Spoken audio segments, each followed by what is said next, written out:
Hi, Andrew Cuneo here with another Alchemy video.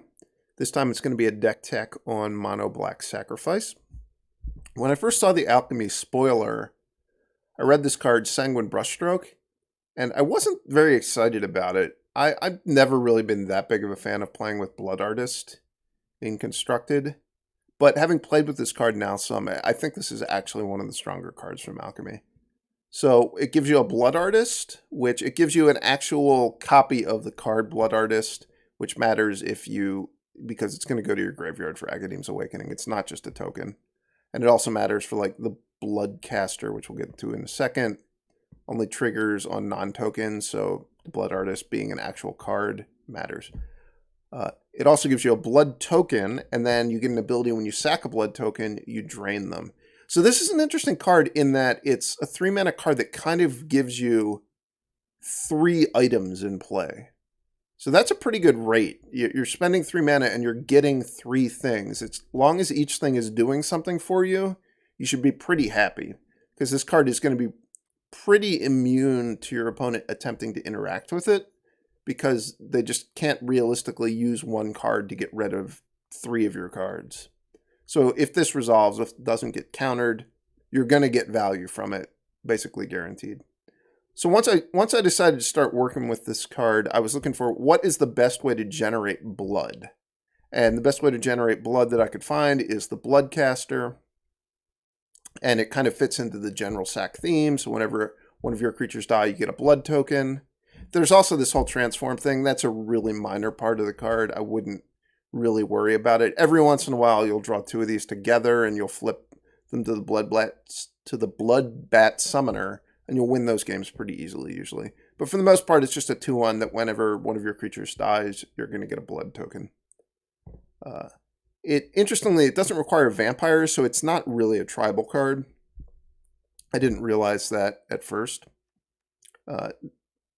Another Alchemy card that I think is surprisingly good is the Cursebound Witch. 1/2, when it dies, you get to draft a card from a spellbook, which means you go through the 15-card spellbook. You're shown 3 of them at random, and you get to keep the one in your hand that you like the best. So we'll go through the spellbook. Witch's Cauldron, pretty good sack outlet, definitely on theme for the deck. Witch's Vengeance, Situational Sweeper, not really on theme for the deck, but there are times when it's just great.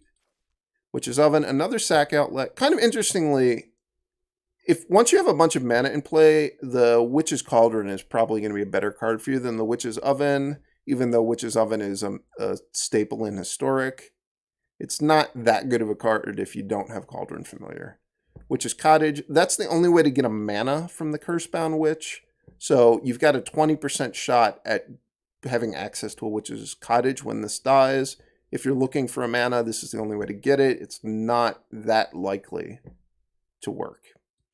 Witch's Familiar, this is probably the worst card on rate in the spellbook. It's a 2/3. One thing to remember is whatever you get from the spellbook, even if it's a card you don't think is going to be useful, your deck generates blood, so you can just discard whatever you got to a blood to get a card from your deck that will presumably be better. Curse of Leeches, so this fits in the drain theme of this deck, but it's really, really slow. Not really a particularly great card, I would say. Cauldron Familiar, another card that's really great in Historic that's a little bit lackluster in this deck if you wind up getting it, just because you're not going to generate food unless you got the Witch's Oven from a different Cursebound Witch, so it's not really that great. I have assembled Cat Oven in one game, which you can do if you have 2 Cursebound Witches die and you get the Oven and then you get the Familiar, or the other way around. Not something that comes up very much. This is not a high priority thing to look for when drafting. Black Cat is just kind of a little bit of random value on a 1/1. Not a great card. Sorcerer's Broom, another card that's not a great card, but this deck is really good at enabling the sack so that you can start cloning the broom. If you get this and you have a lot of mana, it's probably actually going to be a powerful card for you. So when you're doing your draft, if you have a lot of lands, definitely consider the Sorcerer's Broom. Bloodhunter Bat, this is one I've gotten a surprising amount of the time. Just the 2-point drain is, really synergistic with the rest of the deck. and it's a 2-power flyer, so it's probably going to get to attack for some damage. This is at least a powerful enough card that your opponent's not going to just be able to ignore it. Unwilling Ingredient, another just kind of 1/1 sacrifice fodder. One thing that's nice about this is it does have an ability from the graveyard, so if you play it and sack it, or if you just loot it away with the blood, you can get some value from it out of the graveyard. Expanded Anatomy, I think this might be the worst card in this spellbook for this deck. I would only take this one if you literally are going to win the game with it in the next turn or two. I think it's really not what this deck is looking for at all. Cruel Reality, this is one of the best cards to get once you've got a lot of land. It's probably the best card. There are going to be times when your witch dies and you're just hoping to see this card. Really, really powerful enchantment, really, really expensive, so you're not going to want it early on in the game, but later on in the game, it's a great option to get. Torment of Scarabs is kind of a middle-of-the-road 4-mana thing. It's way less powerful than Cruel Reality. I'd be a little bit hesitant to get this one usually, just because it's pretty easy for most constructed decks to manage to just sack a non-land permanent or discard a card if the loss of life is really going to matter. This is one of those Punisher mechanics where you're giving your opponent the choice, and they're probably going to be able to choose something that's really not very bad for them. And then finally, Trespasser's Curse. This is a very powerful curse. If you get it early on in the game, the draining really fits into what your deck is doing. Obviously, it's only against a creature deck, but this can be a really good one to get early on. One card I'm not including, which I did play with a lot, is Eye Twitch. This is the one when it dies, you learn. And the reason I'm not playing with it is I felt like the lessons took up a lot of space in the sideboard and were just not particularly good cards.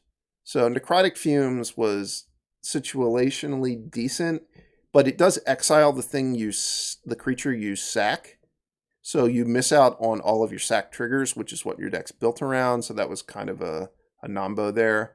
Confront the Past is great if Planeswalkers are involved in the game you're playing. That doesn't always happen in Standard, so this one's really narrow.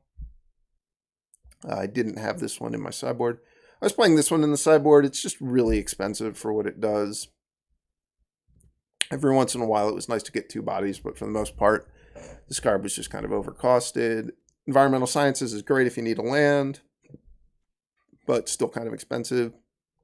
These 3 I wasn't playing.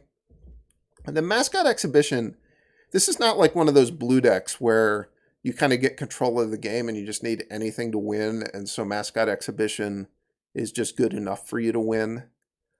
This deck, it needs to close the game out because people are going to be able to go over the top of you. So Mascot Exhibition was like rarely a card that would actually win the game, was my experience.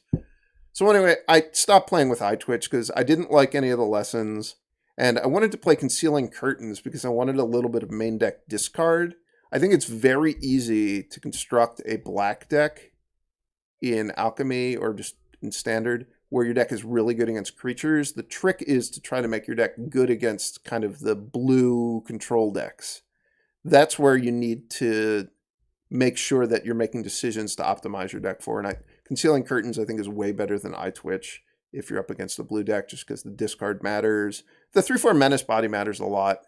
2, this discard especially matters once you start sideboarding an additional discard, because discard is kind of it snowballs. The more you have, the better it is usually. Up until the point where your opponent is empty-handed, but you have blood tokens in your deck to start looting the discard away if you get to that point in the game.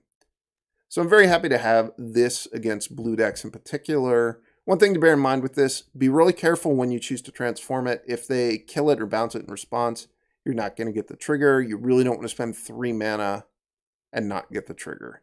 So just be careful playing with this one. Only 2 Shambling Ghast, because like I said, I don't really want to maximize my deck against creature decks. I want to, whenever possible, slant the deck to make it as good against blue decks as possible. Deadly Dispute is definitely the best of the kind of instant speed, of the instants that sack creatures. So for those, 1 Village Rites just to kind of have a 5th instant speed sack outlet. A couple Infernal Grasps, obviously, just to have a little bit of cards that can do 1-for-1 creature removal.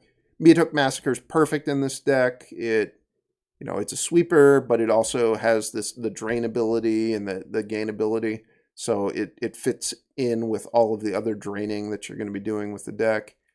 2 Fell Stingers as a sack outlet. It can be really good, but it can also be kind of clunky if you have too many copies of this. So I would not want to play a ton of them, but I'm very happy having 2. Agadeem's Awakening is just excellent value out of your lands. This deck is getting value from its lands from 4 Faceless Havens and the 3 Agadeem's Awakenings. Very important in Standard to construct a mana base where you're going to be getting value out of your lands, especially if you're not playing with a ton of card draw in your deck. Then here's a card that I've seen a lot of people playing these sack decks, and they tend not to have this card. I think this card is just absolutely great, especially in a sacrifice deck, but really in almost any deck that can cast it and has cheap creatures. So you get a 1/3 flyer, and at the beginning of combat on your turn, you get to choose one that hasn't been chosen yet. So each player sacks a creature, which obviously fits in with the sacrifice theme of the deck, where you've got fodder to sack, and you're looking to sack things for advantage. You can also just choose to have you draw a card and you lose 1 life, just a little bit of card advantage if none of the other abilities are important at that time. Or you can transform it. It transforms into a 3/4 Flying Death Touch Lifelinker with kind of an expensive fire-breathing ability. So obviously a 3/4 Flying Death Touch Lifelink is just a great creature. It's going to be hard for your opponent to win if they can't get it off the board somehow. So I got 4 copies of this card. I think this card is absolutely great. Once Sorin in the main deck, just have another 4-drop. This card, it could be a variety of things. It could be a Lolth if you preferred.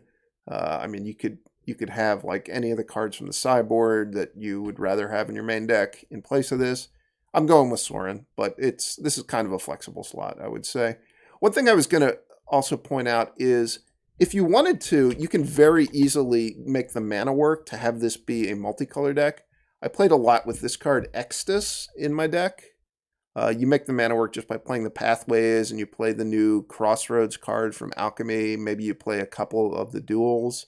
And the mana work's great. You're mostly playing this card for Awaken the Blood Avatar, less so for Extus, although you occasionally would cast the front of it.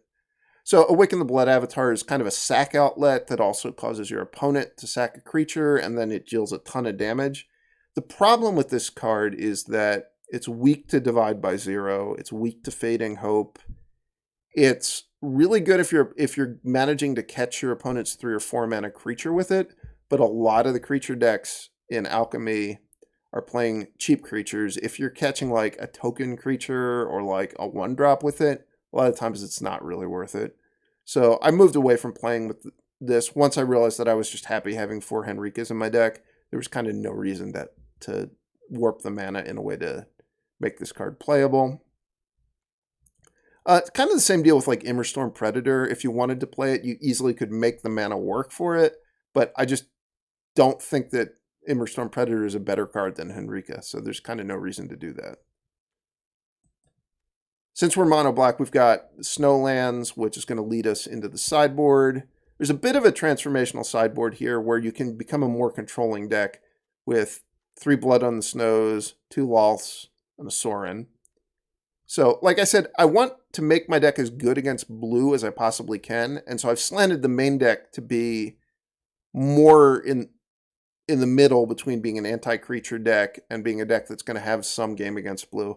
But once you go into the sideboard, you've got the room, especially because I'm not playing any of the lessons. You can just transform into like a hard anti-creature control deck. So that's what the Blood on the Snows are for.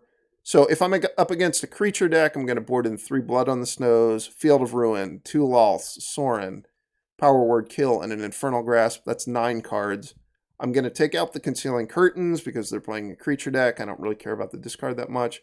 I'm going to take out the Voldaren Bloodcasters because I'm boarding in a bunch of creatures, or I'm boarding in a bunch of sweepers, so I don't want to have just a bunch of cheap, low-impact creatures in my deck. And then I'm also going to trim 1 Henrika because I'm boarding in a lot of expensive cards. I don't want my curve to get too high. I'm boarding in the Field of Ruin because I'm upping the curve of the deck, but I also want to trim a little bit on the high end to not wind up with just a huge pile of 4, 5, and 6 mana cards. Against the blue deck, the main sideboard cards you're going to have are 3 Duresses and 3 Go Blanks. How you sideboard is going to depend on exactly the way their deck is composed. You need to think about, am I going to want Infernal Grasp against their deck? Am I going to want Meathook Massacre? Am I going to want Shambling Ghast? Probably you're not going to want Shambling Ghast. And then once you're boarding out Shambling Ghast, you might want to think about boarding out a Village Rites because you have less sack fodder. So you probably want fewer sack outlets. The exact in and outs on that are going to depend really heavily on what your opponent's deck is and whether or not they have good targets for Infernal Grasp. So you're going to have to use your own judgment if you encounter those matchups. So that's the deck. I'm pretty happy with it. I'm going to go ahead and get into some games now. Against Jean-Emmanuel Duprat.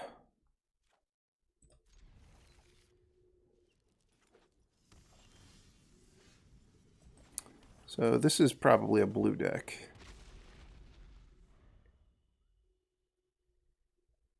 Which is kind of a weird thing to conclude from Spikefield Hazard, but this is a really common card to play in red-blue, yeah. Should I just go ahead and play a Massacre to use my mana? I suppose so. Probably his deck has very little in the way of creatures to kill.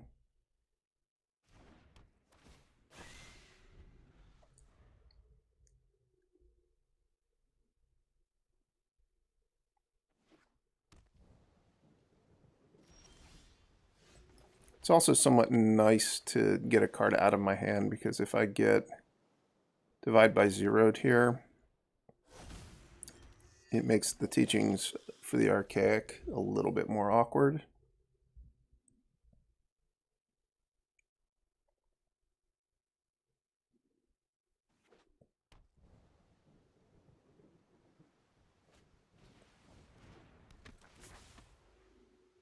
It's a Geist Channeler.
It's a little bit scary.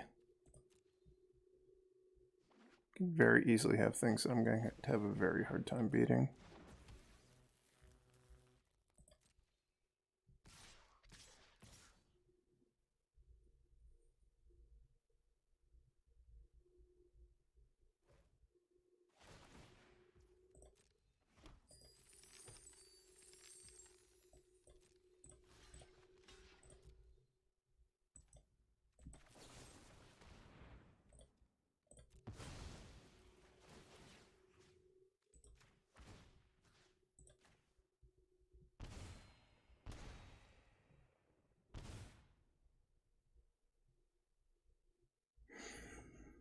I don't like it that he's getting priority here. This feels like a divide by zero.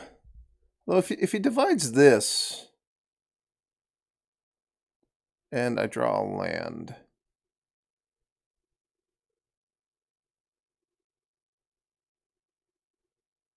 I might be in okay shape.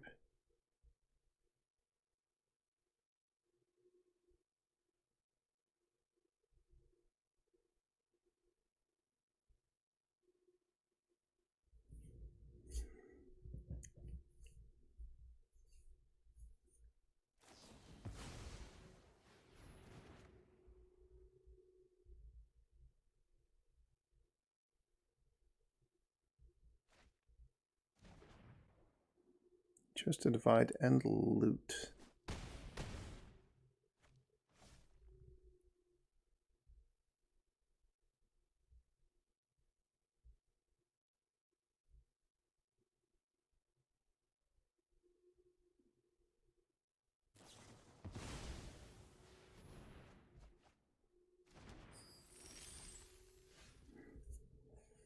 Can I kill him now? Can attack for 7? Yeah, this looks like it's probably going to be lethal.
Why am I never able to draw lands?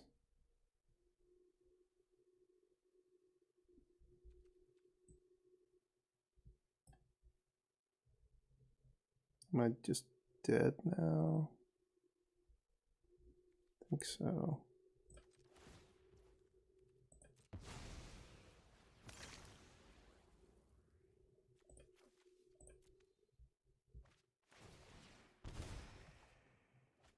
Yep.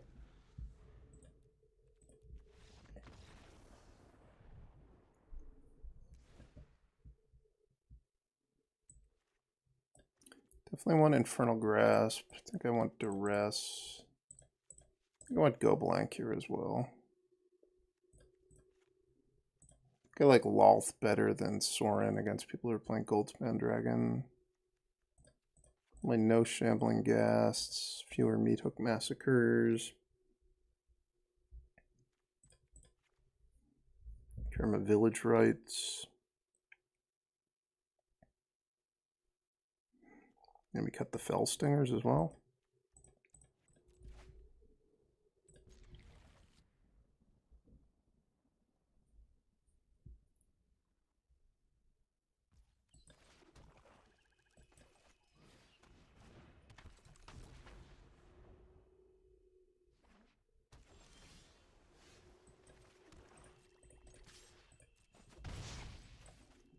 It's curtains for you, John Emmanuel Duprat. You're going to play your Geist Channeler, and I'm just going to curtains away whatever card you reduce the casting cost of.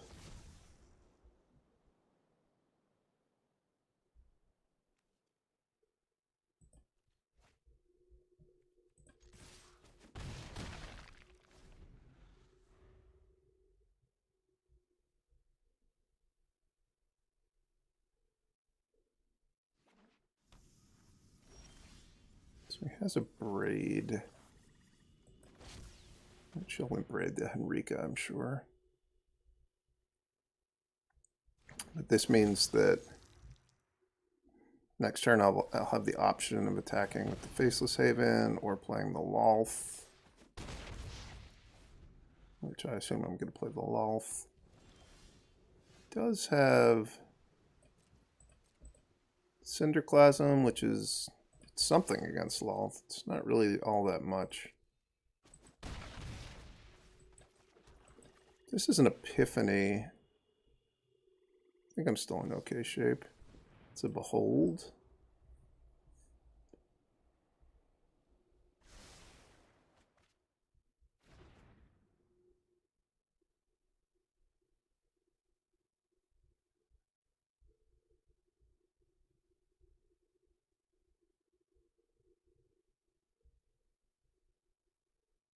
This resolves.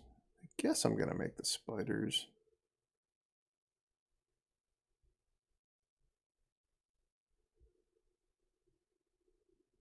It will be leaving myself open to him going. If I make the spiders, he could go Cinderclasm, play a land, play a Goldspan, kill the Lolth. I'd be able to attack with the Faceless Haven, but he would have the treasure from the Goldspan to potentially kill my Faceless Haven. So it wouldn't necessarily be lethal. If he does that, though, I'll just tap the Faceless Haven for mana, and I will grasp the Goldspan. Or the Lolth could just get countered. Here's the Goldspan.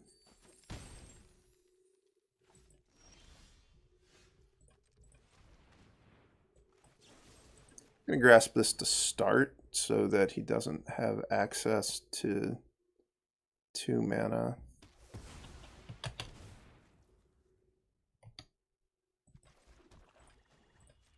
Kill the Faceless Haven.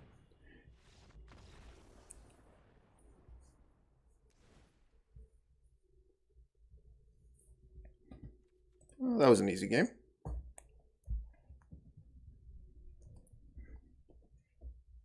I think I realized in game 1 when I was complaining about not drawing a land at the end of the game, I had actually already played a land that turn. So there might not have been any way to win. John Emanuel was able to get the curtains off the board.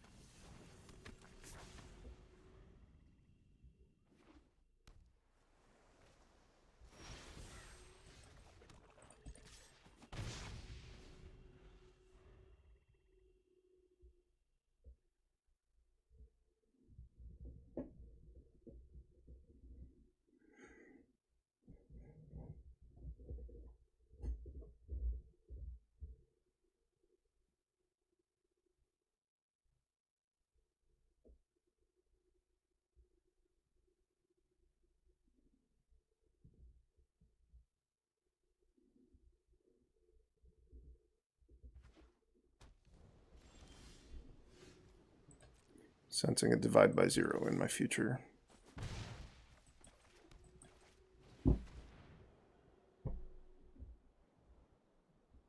Maybe a Cinderclasm?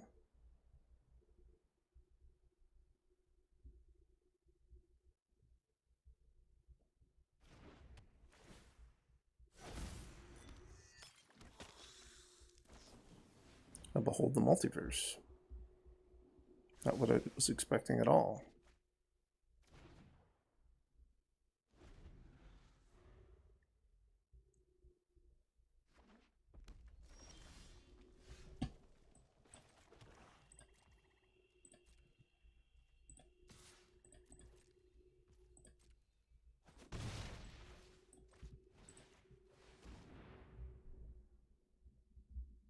I don't really want to play the Henrika into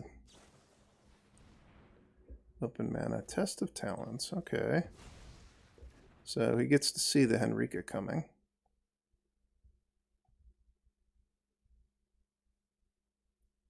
A little bit awkward for me. I will be able to crack a blood and ditch a snow-covered swamp, so potentially I'll have access to something else next turn. Could even draw Duress.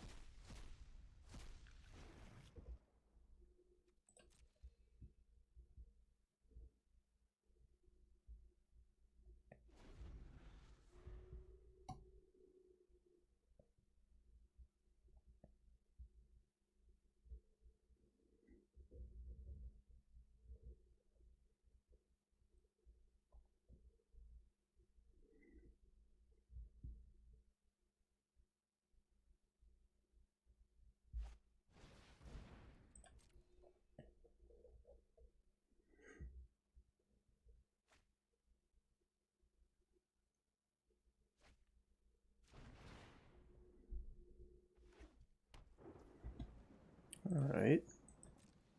So he has access to a braid, but not divide by 0.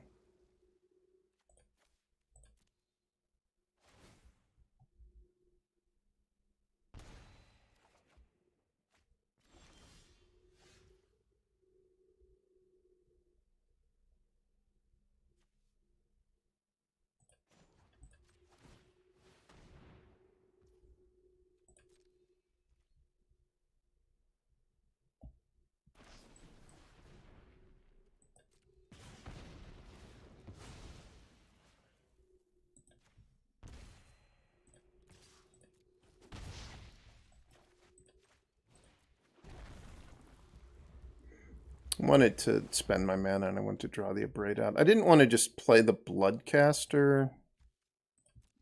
It leaves me kind of vulnerable to sleepers. I mean, I went for the big upside play of if he doesn't have Abrade there, I get to attack for 3 and play the Bloodcaster.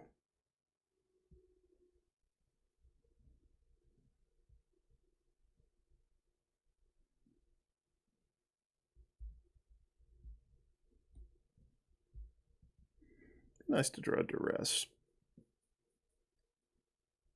to get some sense of what's in his hand. Alright, he's looting away Discover, so presumably his hand is pretty heavy on spells.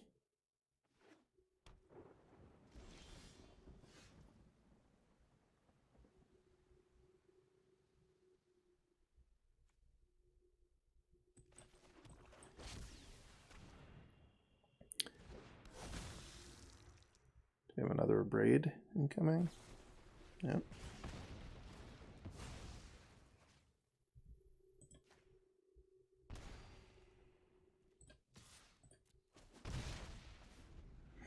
I can play Meathook Massacre for 4 now, in response to a Goldspan Dragon.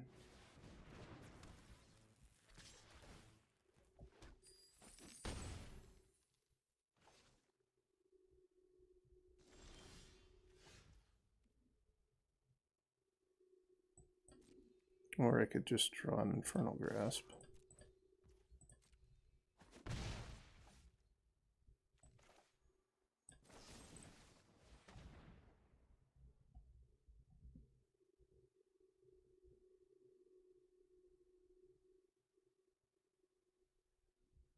Come on, divide by 0.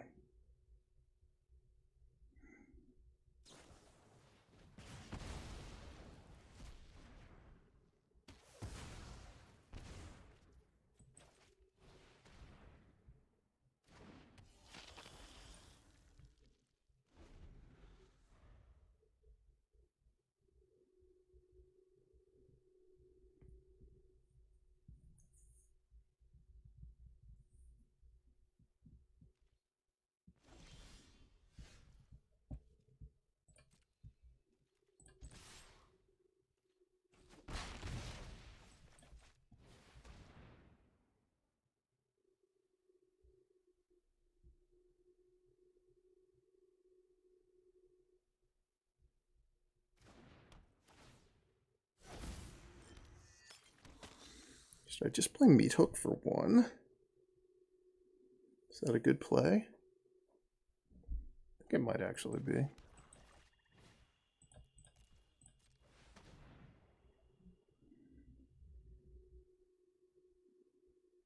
Now we get 2 blood, and now we get 2 drains.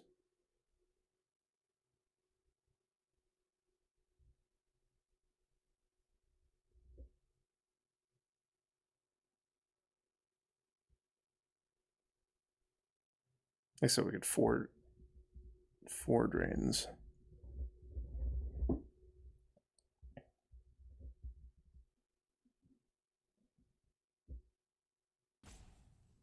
wonder what's in his hand. Maybe he has Discover. He has Disdainful Stroke. Ooh. Not a very good card against my deck.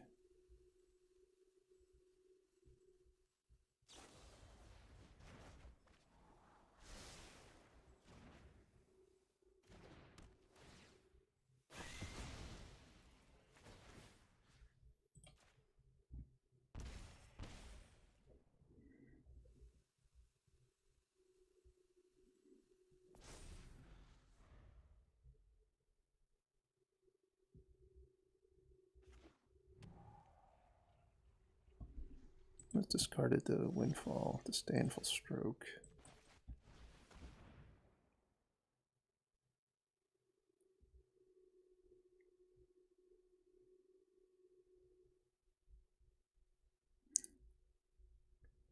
Playing the Bloodcaster here is good in case he has Hullbreaker Horror. So if he decides to play Hullbreaker Horror to ambush the Witch, I'm going to get a blood. Let's discover the formula. Okay.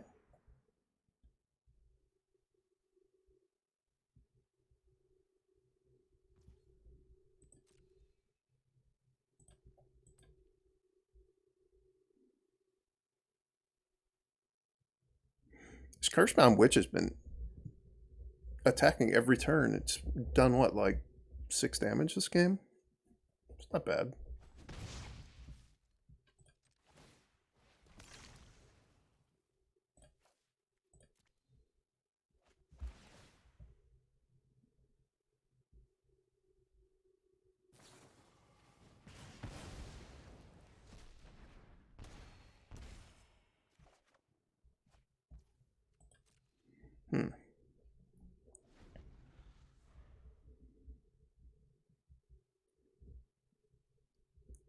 It may become quite difficult to deal the remaining damage.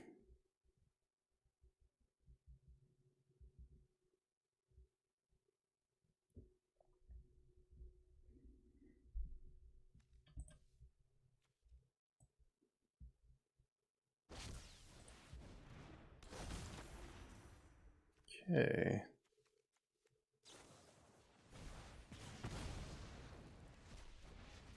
I do win if I draw another Sanguine Brushstroke, I think.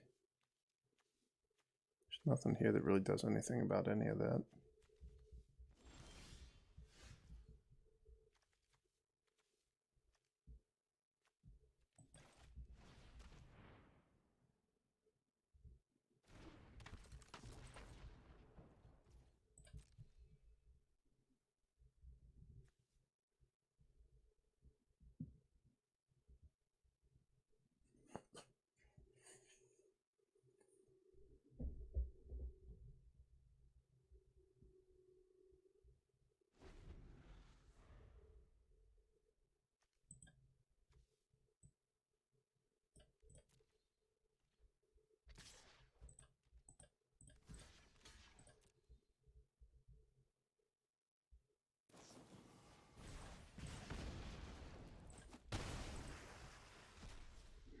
That was maybe a stupid block.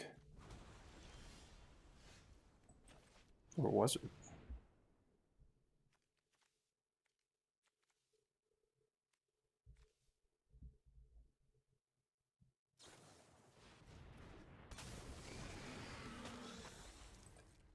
I appear to be dead.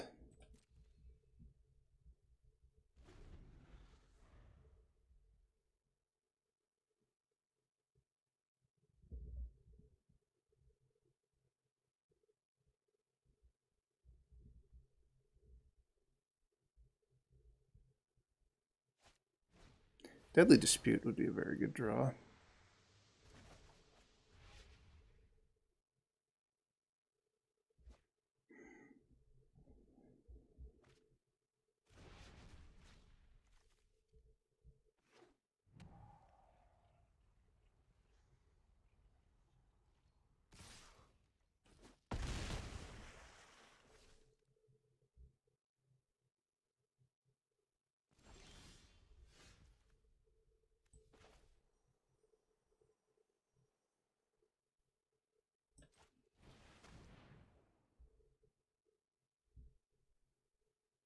Divide by zeros does he have?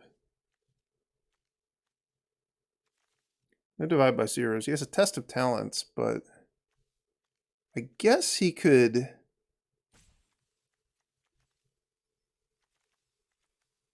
He could bounce his own Leer with the Hullbreaker Horror.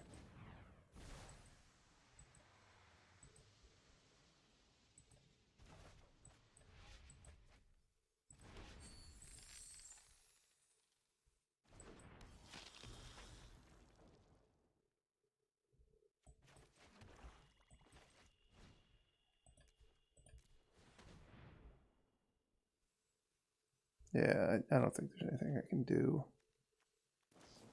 at this point.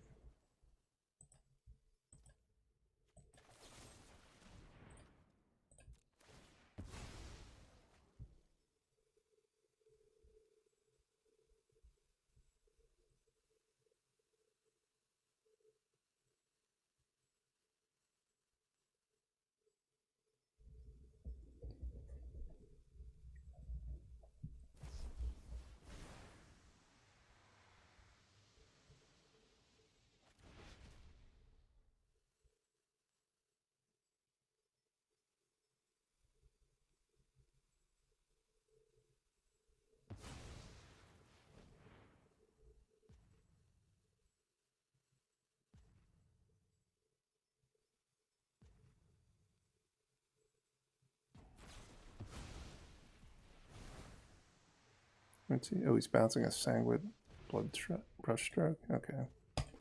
You win.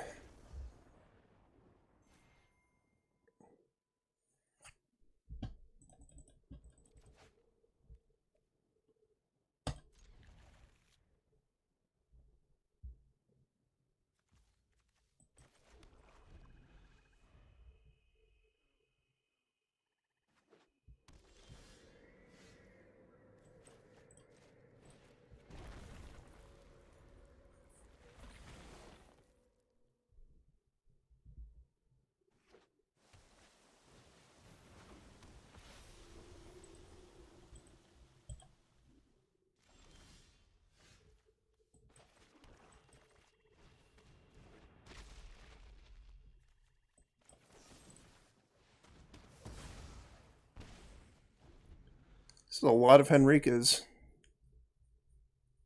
which can be a good thing. Draw land next turn. Appears to be that it is going to be a good thing.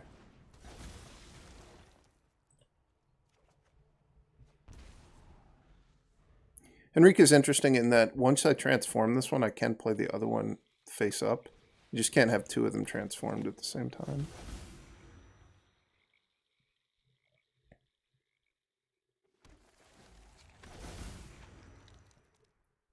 This is a Glasspool Mimic. This Inquisitor Captain Glasspool Mimic interaction is pretty obnoxious.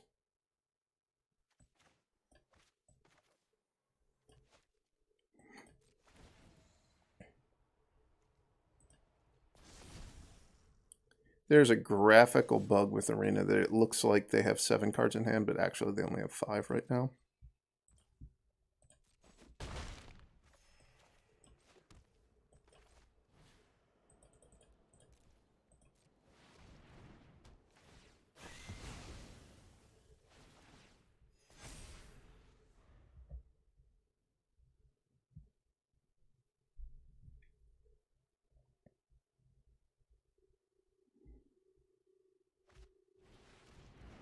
Another captain.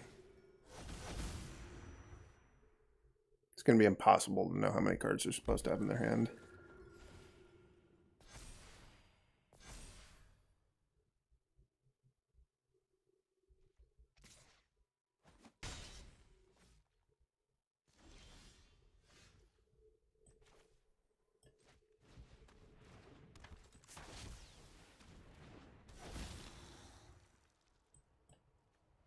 Player sacks a creature. I will sack the Cursebound Witch. They'll probably sack an Inquisitor Captain, I guess.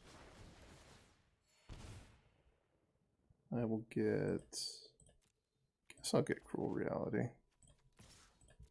A little bit far off from being able to cast it.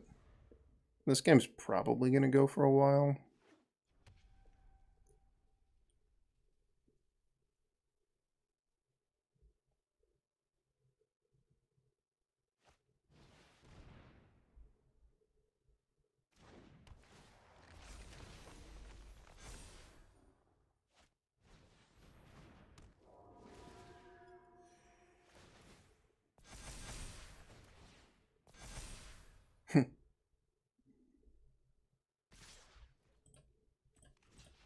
It'd be really hard to keep this deck down when they get a draw like this.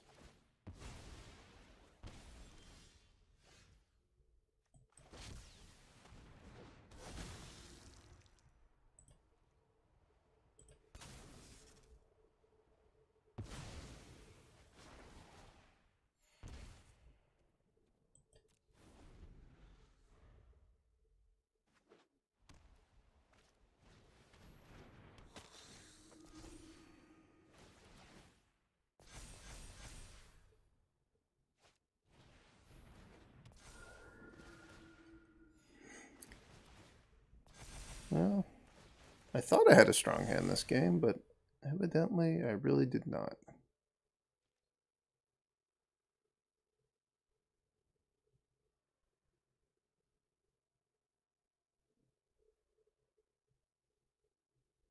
Seems like they should just attack with everything. They have actually only one card in hand, is the one thing I have going for me.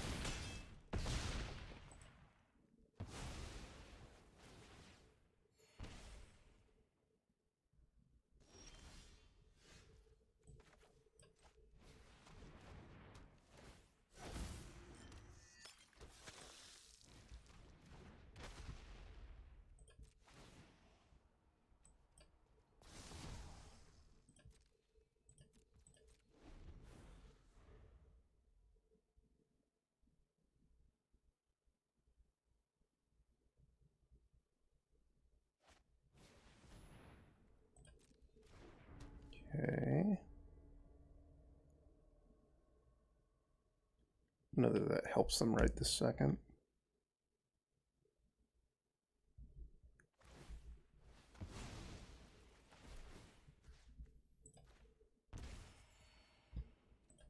Gave me some life. That's kind of cool.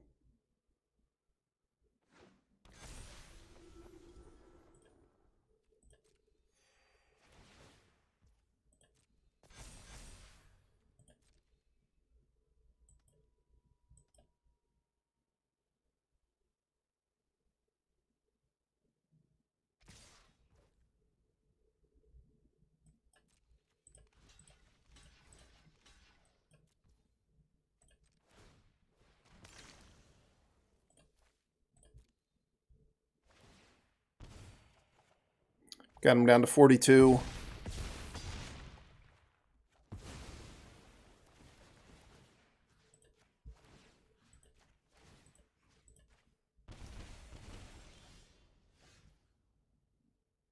Can I possibly survive?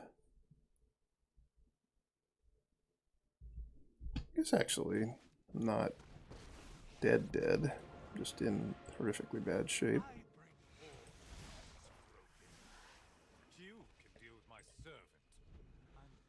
I don't know what I could draw that would turn it around, but maybe something. This thing is gonna have flying now, and that I cannot beat.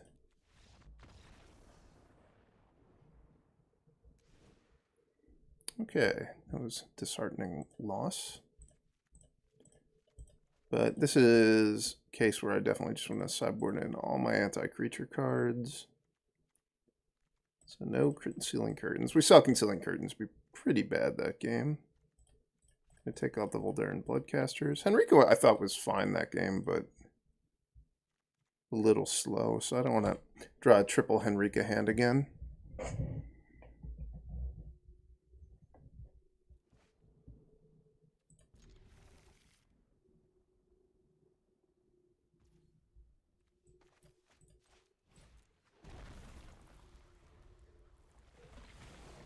I think in game one, the only way I was going to win that game is if I managed to get more value out of the Meathook Massacre. I think maybe I needed to try to hold it, which is tough to do.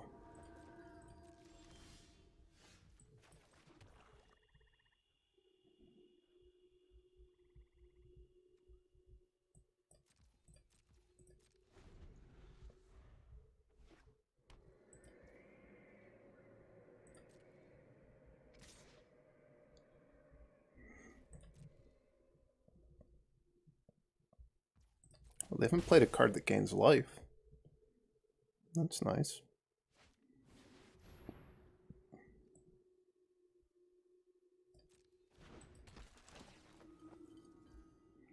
Assume they're going to take the Massacre here.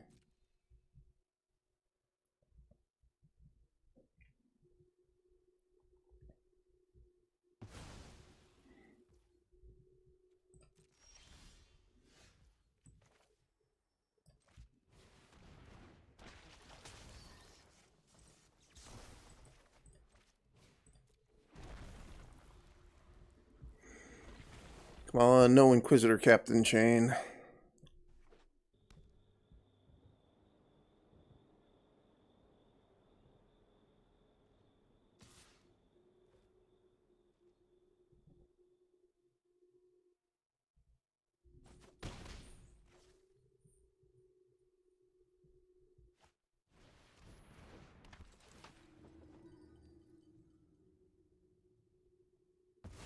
Alright. Just gonna Massacre for one, though.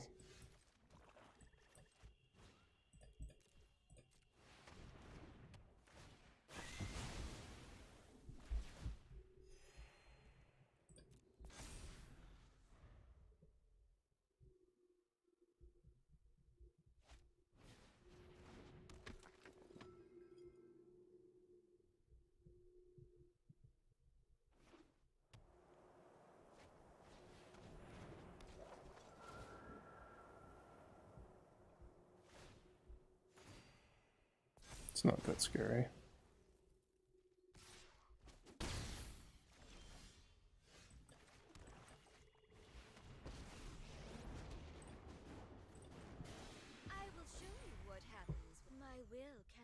denied.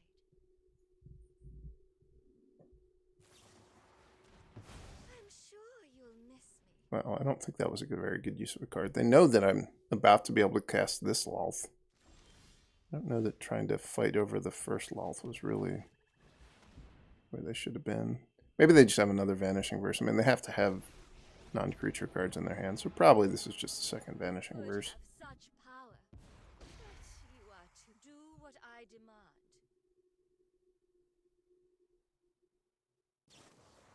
Seems like they could have just Vanishing Versed a token,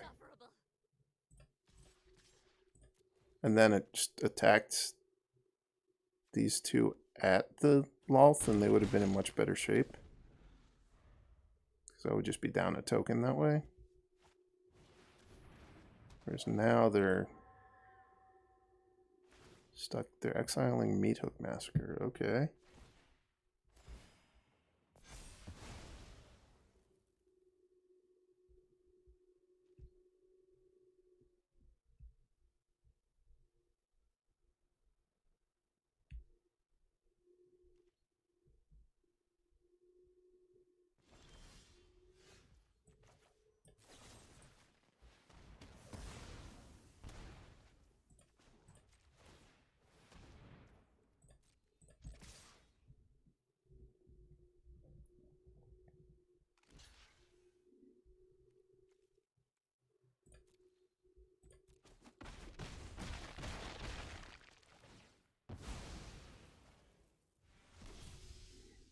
Kind of a weird block. I'm just not going to play the Shambling Ghast in case they've somehow got some sort of a sweeper in their deck. I think the 1/1 in play doesn't really do much for me. No, it's a more expensive 1/1.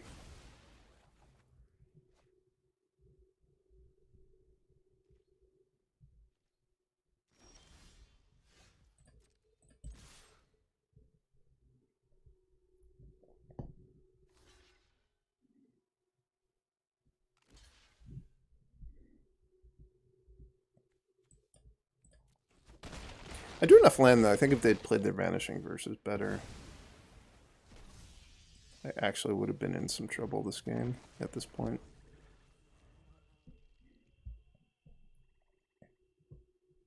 How many cards do they really have in their hand? Just one right now. Oh, they didn't even have blue mana to mimic the captain. That's pretty bad for them.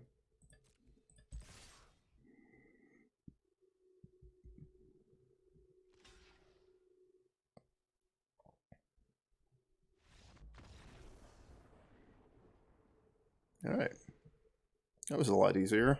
There was no turn 4 double captain chain. I didn't even have to sweep their board with Blood on the Snow.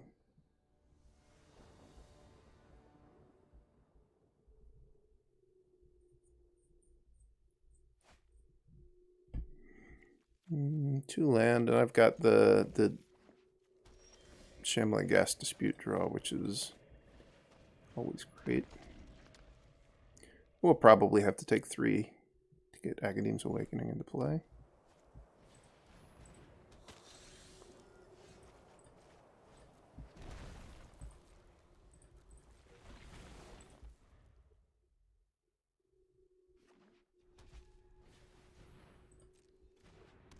Sure.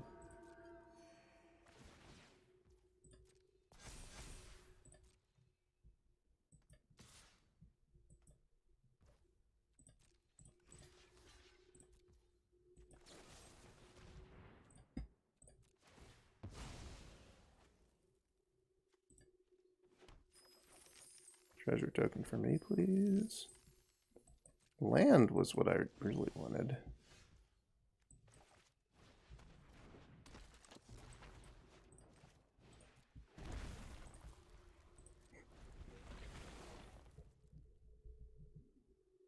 I've been taking a lot of damage from these Agadeem's Awakenings tonight. I think they're still worth it. But 3 damage is a lot to take from having your lands come into play untapped.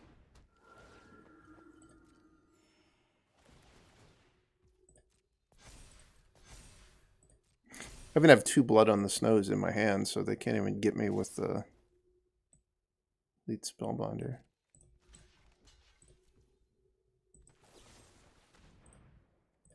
Generally, Witch's Cottage comes into play untapped in my deck, but I've drawn so many Agadeem's Awakenings that it wouldn't even.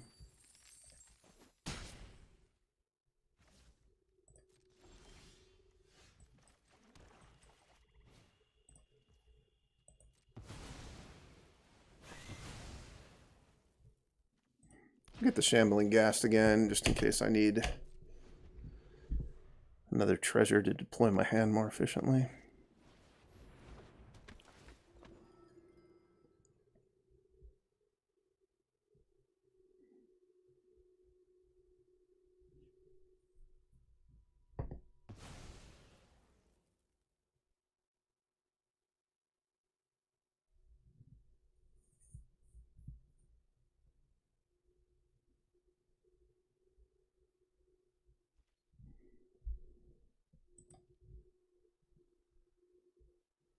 As this black deck gets more popular, I think it's more and more reasonable for people to actually have Divine Smite in the sideboard with their white decks.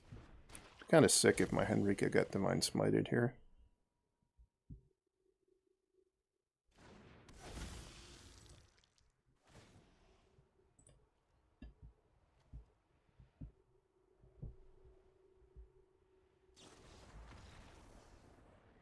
They had Vanishing Verse, so they could have made that play, but they just didn't have a stop in the right spot.